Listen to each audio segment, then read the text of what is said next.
I'm going to go ahead and start the recording. Okay. It is 6 o'clock in central Colorado. That reminds me of the old, when I was living and growing up. I used to live in Germany when I was in my teen years. And on the AFN News, Air Forces Network News, it was always, it's such and such in Central Europe. This is your Air Force News. So it's been a rapid 5 weeks we've had. This is the last week of the session. You'll have to excuse the chirping you might pick up in the background. I am going to need to replace and obliterate a fire alarm here this morning sometime. This has gone bad on me. Certainly not battery. It just doesn't work well. So,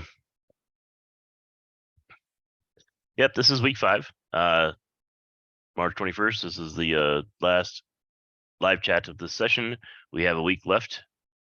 Like I said, I hope everybody's learned a lot in this class. I hope you'll find a lot of this information in the future useful. I'm assuming you can see the I am screen sharing correctly, right? Yeah, okay. All right. Any questions anybody wants to have over the previous material so far?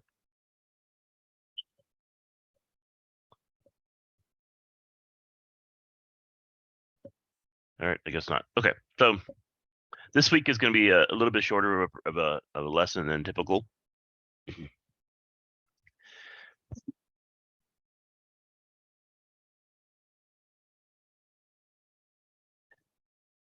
So we're going to go over some financial numbers, some formulas, some math formulas, some statistics, logic formulas, a little bit of Dayton thing, and then do the wrap up on this class, right? So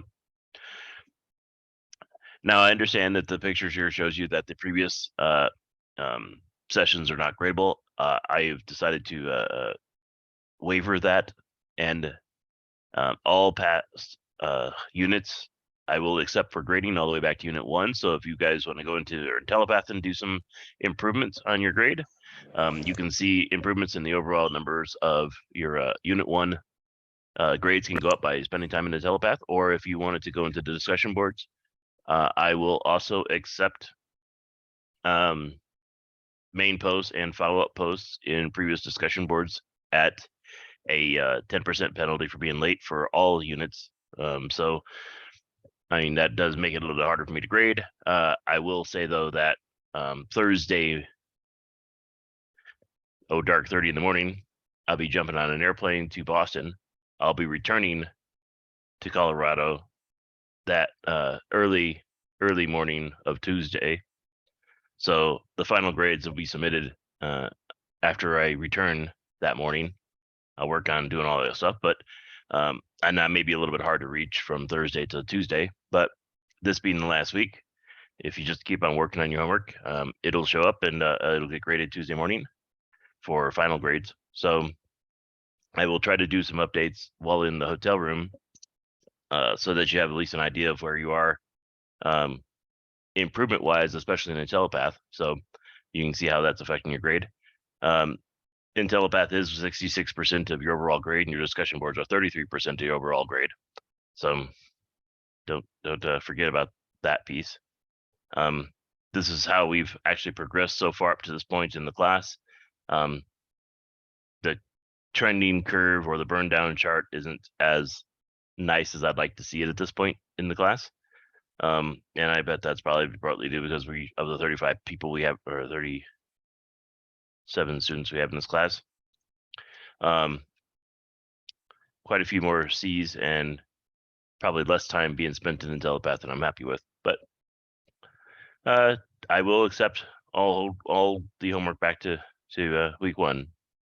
So this is your chance to put a final push into this class and do it. And I've seen many different students go from an F in this week to an A in this week solely by just spending 2 days doing nothing more than improving their Telepath scores and their discussion board scores. So it can certainly be done. You can certainly turn it around from all the way from an F to an A with this last push.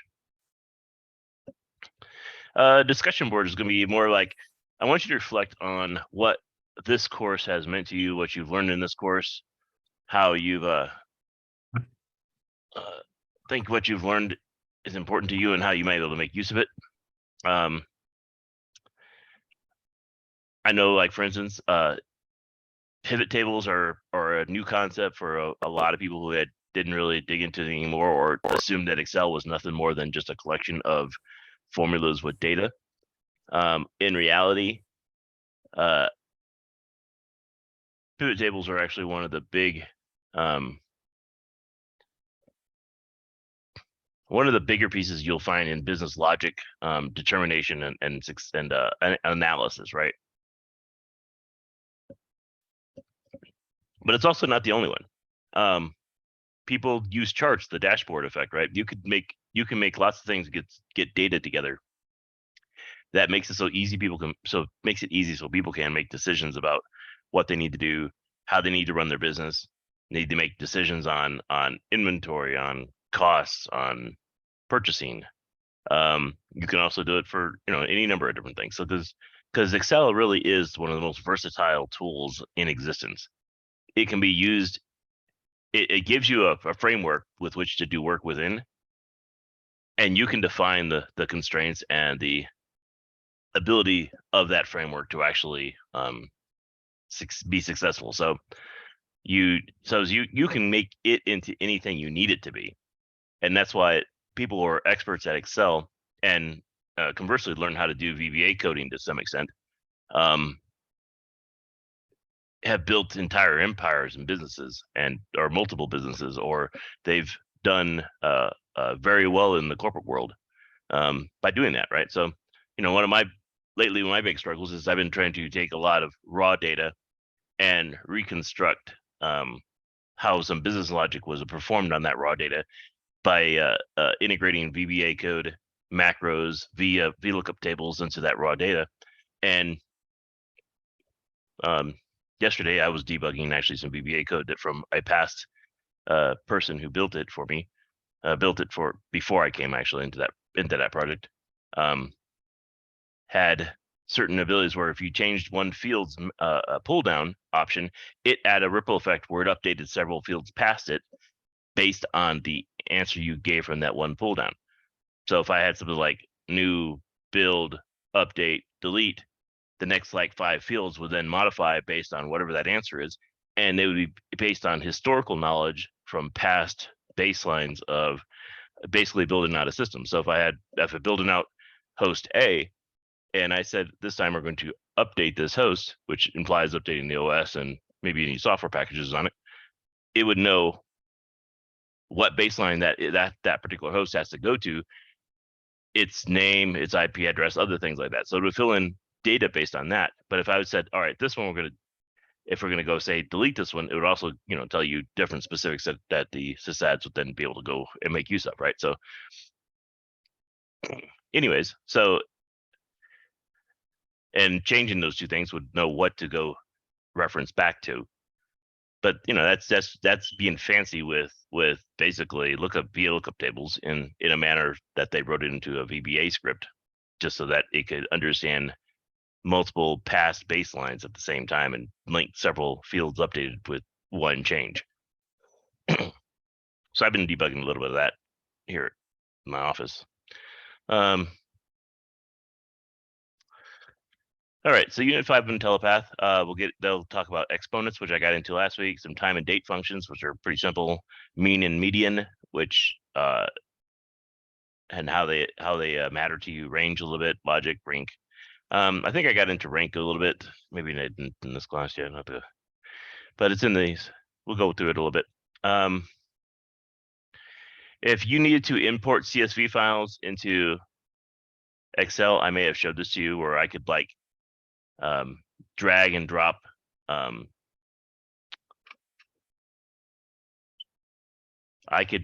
text files, or I can do that with CSV files, and it'll actually open up a spreadsheet of the information that you can then directly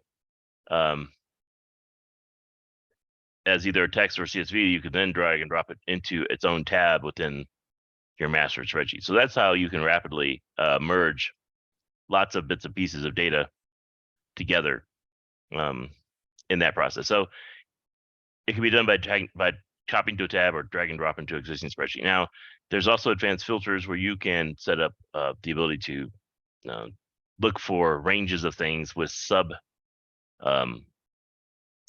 that have groups of subtotals in it as well. So that's what the advanced filtering comes across. Apparently, a lot of people used to get that wrong a lot in the way the questions are in Telepath. Just a quick reminder, the formulas are based on equals cell plus cells, or equals sum of cells, or ranges of cells. And there's other things you can do string manipulation, like all upper, all lower, mid, left, right. The Excel functions are like over 150 different functions you can use that are predefined within Excel. Some of the more popular ones are the count, count A, count blank, count if s, or decount, sum if. Those are some of the most the common ones you can look up in your textbook. You have access to in section 7 that gives you the full list of all of them, and some examples of what you can do with it based on cells or mathematical functions if you wanted to do comparisons with the count if. So those are popular things to be able to do inside of spreadsheets, especially in the corporate world when you're building out dashboards. There's some more examples of advanced usage of count if. So frequency function. So the frequency function is kind of interesting in that you can look at a set of data, and you could tell based on this entire spreadsheet of raw data, if I'm looking for ranges, I could say my inventory, if I'm looking for a case of like, how many instances of milk do you have on the shelf at the end of the nights when they do the night inventory, right? To make sure that people aren't walking away with your milk. So you can do things like, all right, well, I'm expecting this brand to have, say, 150 jars of this in my inventory and out of my main shelf. And you can then at night have your people go and do your inventory, or you check it from your cash register or your physical inventory to see, all right, where am I at really with the numbers I have in my counted by the computer for inventory versus sales, and then determine, all right, how many instances of these things do I need to go repurchase, for instance, right? So I know it looks kind of weird with this equal frequency data and the range, but if you put it into more practical terms, this is what it looks like. If you have raw data of all kinds and say, all right, I needed, how many instances do I have from 0 to 50? How many instances from 51 to 50 to 100? 101 to 150, 151 to 200, right? You can say, all right, well, in those, using the frequency formula, you can say, this will tell you you have 12 instances of 1 to 50, or 11 instances of 51 to 100, which then equals out to that percentage of how much of your total inventory based on just a whole bunch of raw numbers here. So you can build yourself a quick chart to figure out, I have these sets of numbers in these ranges, and then you can build your frequency to figure out, all right, well, then you can know with experience if those ranges are good for you or bad for you, and you can make adjustments as total, right, as accordingly. So if I go to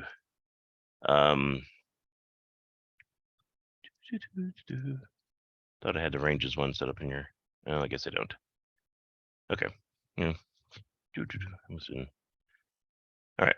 There's other formulas that you can actually go in there and directly utilize yourself in Excel and understand now, right? So there's is payment, and per payment. Those are like amounts of interest paid in specific periods, amounts of a periodic payment, payment periods, cumulative interest, cumulative principal. So you can actually start, in a practical sense for yourself, you can build yourself a what they call an amortization schedule, which basically tells you how fast your payoff of your house is, or how fast your payoff of loans is. Or in the case of businesses, you can determine if I'm letting a level of credit apply to a customer in order for them to pay. You can track how well they've been doing their job and or paying off their debt to you, so that you can track them accordingly, right? So these are the different functions within amortization schedules or cumulative interest principal payments that you would need to know, with the variables here being defined of these above. So in a more practical sense, right, if you had yourself a house loan of $350 million and you are paying an interest rate of like 9.95% now over the course of, say, a 30-year loan, you can see that while the house may have cost you $350,000, your total payments over the life of 30 years is 1.1 million because of the interest and because of how many payments are involved. And that results you paying almost $750,000 just solely in interest because of cumulative interest and how it applies up front. So if your payment total was, in that case, $3,060, and you're paying $2,900 out of the gate each month on interest, and it's only $150 towards principal, it takes a long time to burn down on an amortization schedule to the point where that principal starts to flip to the point where it equals or is less than your interest payment, right? And it looks like in this context, it takes you to payment 277 before you start paying more principal than you do on interest of your overall home. So to put that in context, I guess, let's see if I just do this, just randomly highlight all these cells. No, that doesn't make sense. It's this one I wanted. 277. So to the point where you get to the point where you're actually paying more principal on your money than interest on your money.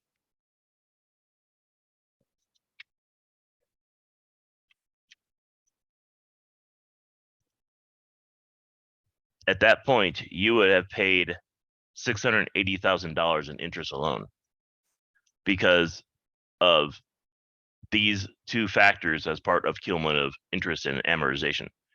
Now, when I tell people on personal finance level that they should never be paying more than 15 years or 10 years on a given mortgage, the reason is specifically for this purpose, because at that point, at say 9% interest on the same mortgage, if you did 15 years, instead of paying 1.1 million in total payments, you're only paying 675,000 in total payments.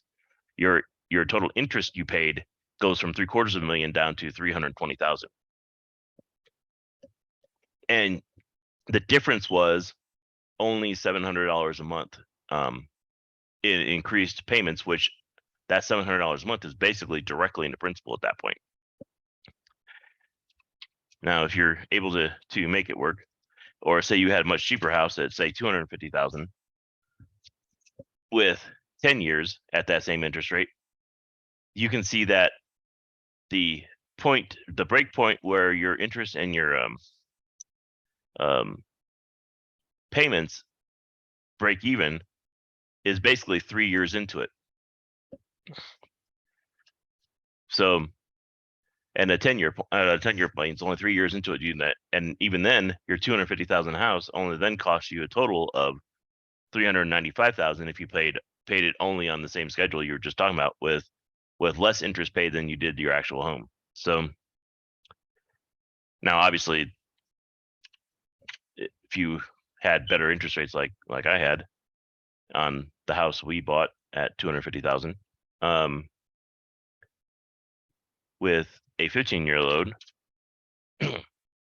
our principal starts off higher than our interest rate. So ultimately, this means it paid off much faster because your annual interest rate is way lower than, say, the current market rate, which is 9.95. So it's always good to have an amortization schedule level so you can figure out how much you're actually paying on the money you're using. It's good for a business level, so you know if you're having to mortgage or having to not mortgage, but take business loans from a bank. You pay them back on basically an amortization loan schedule, so you understand how cumulative interest can impact your business with this sort of stuff. So it's always good to have an amortization schedule around and understand what it means to both your business, from you having people owing you money versus you owing the bank money. So it's always better to own your businesses outright for a number of reasons. Decount is a way to do counts across multiple criteria or multiple numbers based on a criteria. There's a YouTube video you can go watch on it to help with that. It's also kind of useful in some cases. I think I mentioned before the exponent. So IntelliPath doesn't give you a good job of asking what this means, or e to the 8th does. Well, e to the 8th refers to equal exponent of 8 inside of Excel. And if you did, let's just close this. All right, so exponents inside of Excel, e is what we call it.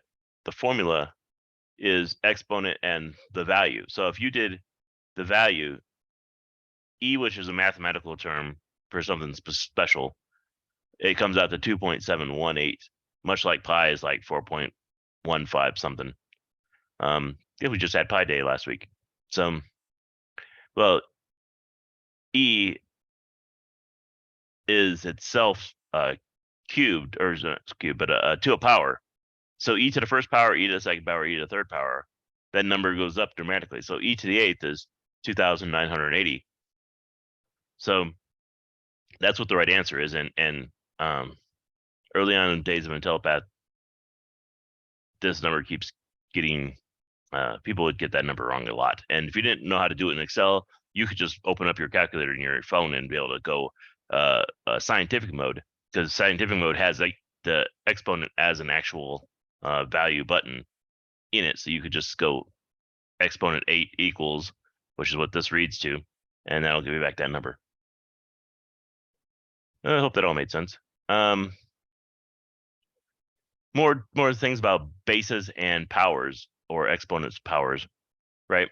If you need to take any value, any base value, and it was written to be as an exponent or as a power of, that means you're taking that base number and you're multiplying it that many times against itself. So so 1/2 to the power of -4 really means 1/2 times 1/2 times 1/2 times 1/2, negative times negative times negative times negative, which makes positives.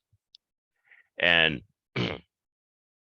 you come up with a value of this context, right? So 1/2 to the power of 2 raised to the power of -4 equals 16.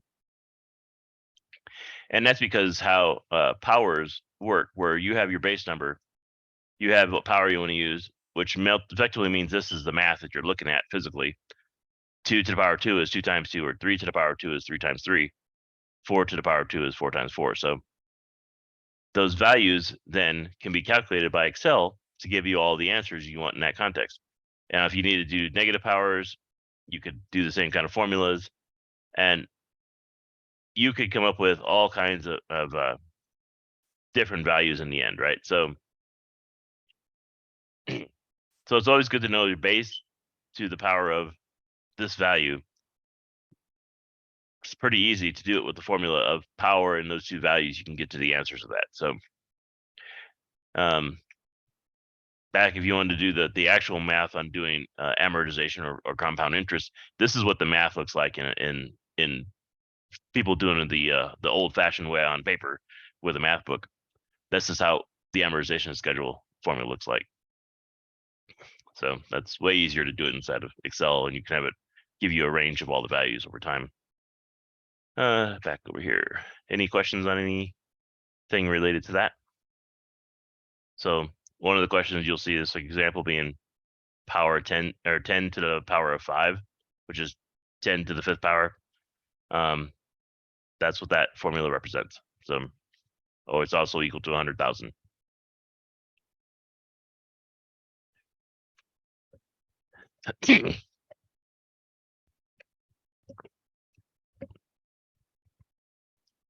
Sorry, I don't know why I seem to get choked up a lot while talking this early in the morning. Bless you. So, thank you. Okay.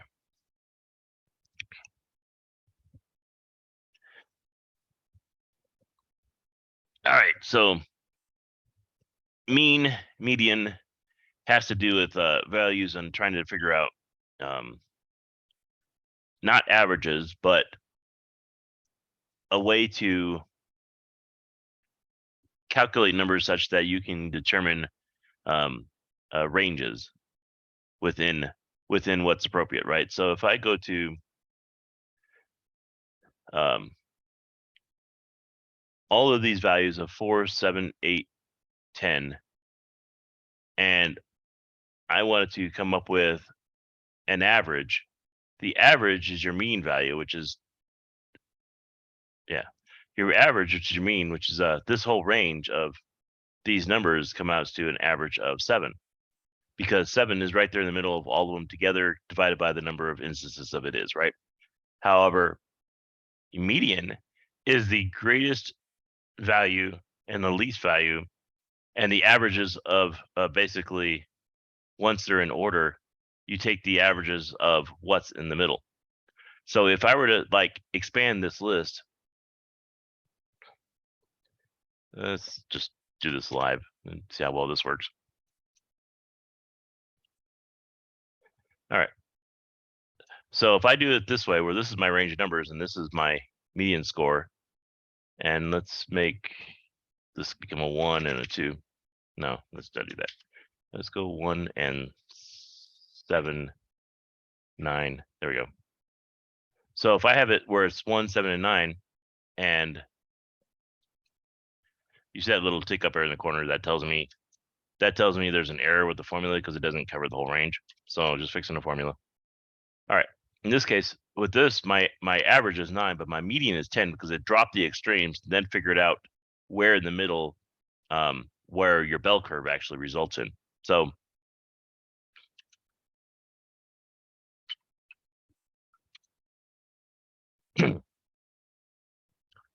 so if you looked over here and watched the median change, the mean changes here, but the median did not, because it knows that the middle ones were of those overall values were still what they are. So where your average actually changes quite a bit. So hope that made sense. Sum product is where you take a range of two numbers and you can build an array that multiplies itself by an array, such that you can say, oh, this is back to the power. I need to move this down.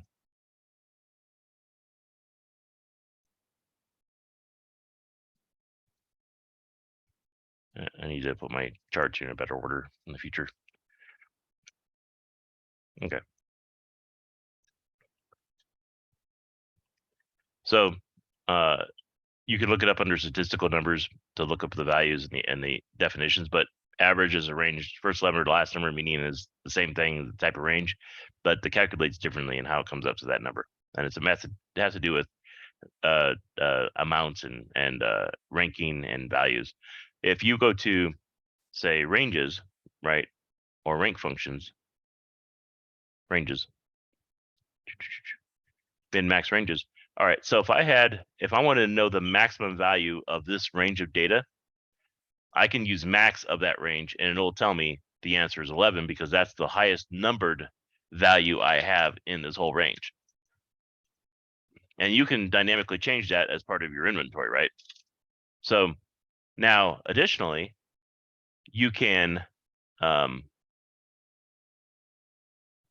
figure out your minimum by using, so you have a max and your minimum of that same range, and you can get your numbers to tell you that, so you can figure out effectively pulling data from your table of inventory and whatnot, so you have an idea of how big your numbers are. So bring the numbers back to normal. There we go. And range, in this case, then the point of range is to determine the difference between those two values and how big of a difference that is. So there's really 16 increments between the number 11 and number -5.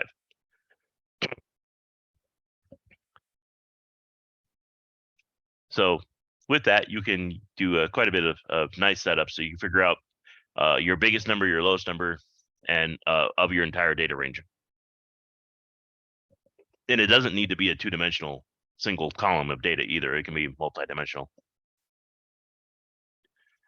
For decount, D count returns the number of results of a database set based on some criteria. So if you use the order number of greater than 100 and quantity of greater than 5, and you had your data set up this way, you can determine with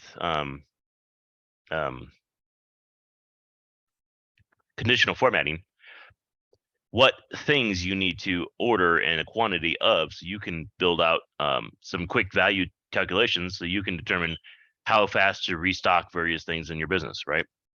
Be it supplies, be it inventory on shelf or whatever, but you can figure out rate of sales, rate of inventory need to be refreshed kind of thing using decount in this context. Did I put, okay, well, I put the sum of products, so I had these numbers, right? When I do a product, it's basically 1.6, this is a multiplication, 2.7, 3.8. So that's easy, right? But when it comes to, you can do it where you do a whole range of, this is the sum of all your stuff, or you can do a sum of product where it's effectively, you're doing this whole range by this whole range all multiplied together. That comes out to the same kind of effect of doing each of these individually and then just summing them at the end. So it does both the multiplication and the addition as one step function within it. So that's what sum product does. That's all about the memorization. All right, rank. Rank is about figuring out if you have a random set of numbers and you need to know what rank they came in.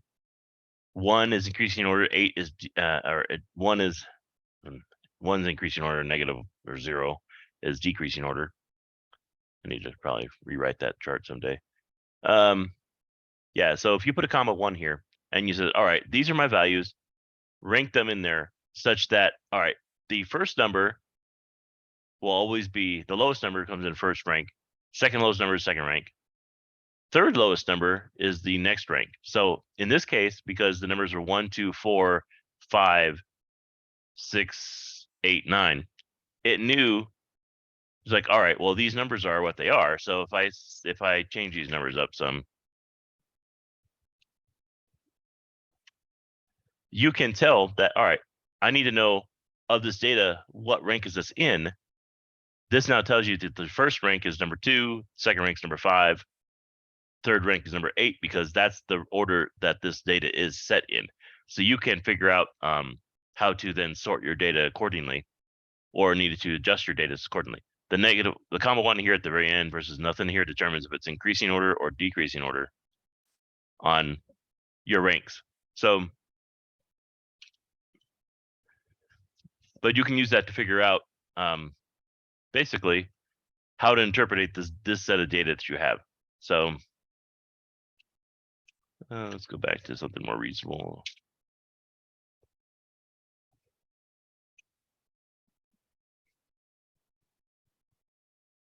Yeah. So you can use the rank function to tell you, without having to resort this data, really what sort of data it should be, so you can put it in the right order for when you needed to take summary of data. Another example of that being, if I wanted to do this, or not this, if I wanted to take rank average, I can figure out based on rank versus rank average.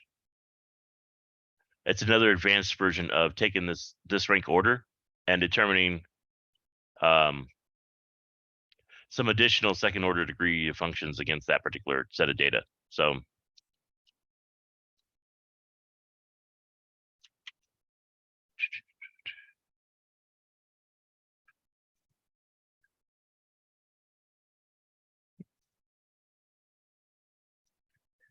all right, that kind of covers up. I hope that all made sense. I just did a whole bunch of math at you. I know it's the general education department wants me to have this math chart in here. But in reality, it's all about how to use the data, how to organize the data in Excel. And then you could do all these types of neat functions against that data. So to pretty much, if in the case of CTU, you could quite literally do your entire course's worth of homework in the other ones if you understood how to use the formulas within Excel quickly and understood how that works.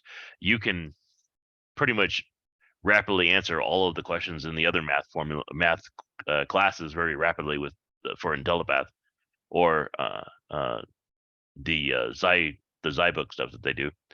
So, but yeah, I mean, all that was helpful. Any questions on anything that I talked about so far tonight?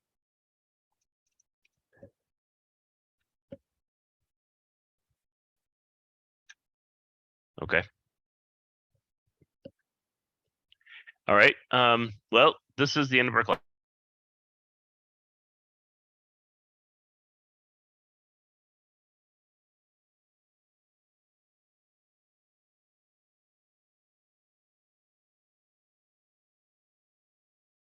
Put in comments such that they think that a hands-on approach to Excel would be much more effective than, say, a IntelliPath approach to Excel, or this class in general. This class once in its past used to be more hands-on than it is today. I have my preferences and how you learn, but I do know that they take that feedback seriously. There's supposed to be some announcements in the way this class will be changed for the next session. That's going to come out sometime on Friday. I have no insight into what the changes are yet, but I know this class, general class, will be changed a little bit. But yeah, you can get your chance in, put in feedback, of how I've done, what you think I've been both successful and a disaster as a teacher. Try to do my best, but you know, I do hear feedback from students. Usually it's sanitized, so I don't know who gave it to me, but that way at least, you know, I can try to make improvements to help long term with the classes that I teach. So, but yeah, don't be afraid to throw tomatoes at me. I mean, I'm human. I do this as not because I need to, but because I want to, kind of thing. So it's also a little different. Some people teach because of the money. I don't teach because of the money. I teach because I think it's fun. That's also why I try to fit in when I can. So anyways, please provide feedback. In your discussion board, I want you to tell me about what you thought was good about this class, what you thought you've learned a lot of, and how it was helpful to you. And yeah, with that, if there's nothing that any of y'all have to want to add to it, I wish you all the best. Please go back and add more to your homework and improve your score. And yeah, life will be better. Thank you. Thanks, Dr. Otwell. Thank you.